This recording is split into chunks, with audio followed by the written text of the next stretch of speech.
Welcome to the Guardianly Real Scam Stories podcast. So, picture this. You're sitting at your desk, sipping your morning coffee, and you open an email that says your password just expired. Or maybe it says you have an absolutely urgent document to review. You click the link, log in, approve the prompt on your phone, and without even knowing it, you've just handed the keys to your company's bank account straight to a cybercriminal. In this explainer, we're breaking down a terrifyingly brilliant threat known as the Adversary-in-the-Middle scam. Right, let's dive into this. For years, the absolute golden rule of cybersecurity has been turn on multi-factor authentication, or MFA.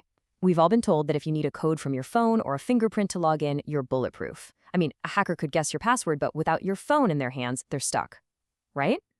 Well, unfortunately, scammers have evolved, and what we're going to look at today completely shatters that comforting illusion. Part 1. The Urgent Password Trap. Take a look at this real-world scam uncovered by security researchers at Matiga and really brilliantly reported by Jessica Lyons over at The Register.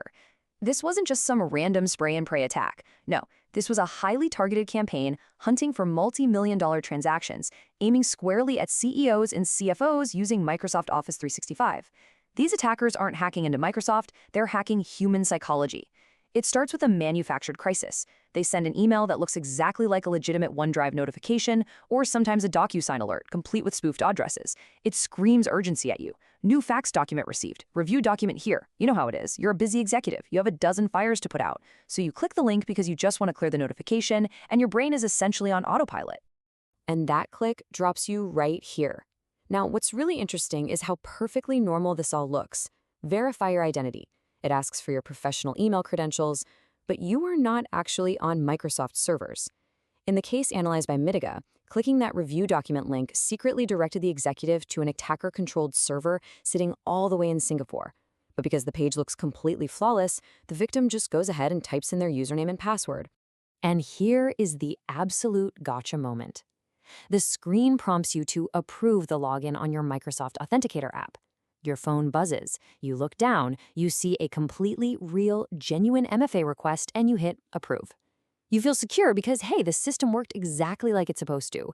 But you didn't just log yourself in. You literally just let the attacker in. Part 2. The invisible middleman. Let's actually slow down for a second and peel back the curtain here. How exactly did a real MFA prompt end up helping the hacker? Well, this brings us to the core mechanics of what we call an adversary-in-the-middle, or AiTM, attack. The scammer isn't trying to magically break the encryption on your MFA app. Not at all. They're simply standing invisibly between you and the real website. Normally, you'd expect to connect directly to Microsoft, but in this scam, the attacker sets up a live proxy relay. When you typed your password into that fake Singapore server, the attacker's server instantly turned around and typed it into the real Microsoft website in real time. Microsoft saw a valid password and triggered the real MFA prompt to your phone. You approved it thinking you were talking to Microsoft, but you were actually approving the proxy server's login attempt. This right here is the exact moment the theft happens. When you successfully log in, a website doesn't ask for your password on every single page you click, right? Instead, it issues a session cookie. Think of it like a temporary digital VIP pass that your browser holds onto to prove you're already authenticated. Because the attacker's proxy server is acting as the middleman, when Microsoft sends that VIP pass back to you, the attacker simply sniffs it out and steals a copy of it on the way through. Okay, so what happens next is absolutely crucial. First, they intercept that session cookie. Second, the attacker loads that stolen cookie into their own browser, instantly bypassing the username, the password, and the MFA entirely. Third, and this exploits a design oversight in Microsoft 365, because they're now logged in with a valid token, they can quietly go into the security settings and add their own brand new Authenticator app right to your account. Now they have persistent access. They can come back literally whenever they want, long after that initial stolen cookie expires. I absolutely love this analogy because it makes it so incredibly clear. An adversary-in-the-middle attack doesn't guess your password. It steals your ticket after the bouncer already stamped your hand. You did all the hard work of proving who you were to the bouncer, which is the MFA prompt. The attacker just waited by the door, cloned your hand stamp, and walked right into the club behind you. And man, once they're in, they move with terrifying speed.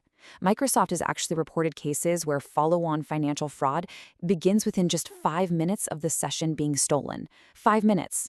The attacker starts snooping around your Office 365 environment. They scan your Outlook emails and SharePoint files, looking for invoices, contracts, or multi-million-dollar transactions. And when a big payment is due, they swoop in, send a fraudulent email changing the destination bank account, and poof, the funds are totally gone.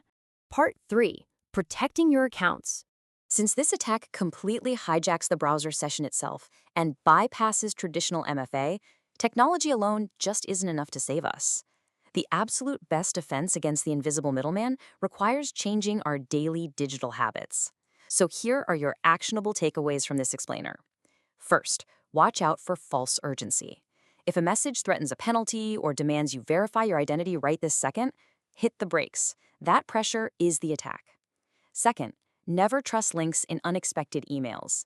If you get an email saying your password expired or a document needs signing, just don't click the link in that email. Instead, open a new browser tab, go directly to your company's official portal from a trusted bookmark, and log in there. It really all comes down to breaking that autopilot habit. The proxy server relies entirely on you walking down the dark alley they purposely built for you. So I'm going to leave you with this. The next time an urgent, panic-inducing email lands in your inbox demanding you review a document or reset a password, are you going to blindly trust the link they handed you, or will you take 5 seconds to verify the path yourself? Because taking those 5 extra seconds could literally be the difference between a normal Tuesday and a multi-million-dollar disaster. Thank you so much for joining me on this explainer. If you found this breakdown valuable and you want to help us outsmart these scammers, please hit that like button, subscribe to the channel, and share this with your colleagues and friends so they can stay protected too. Stay safe out there.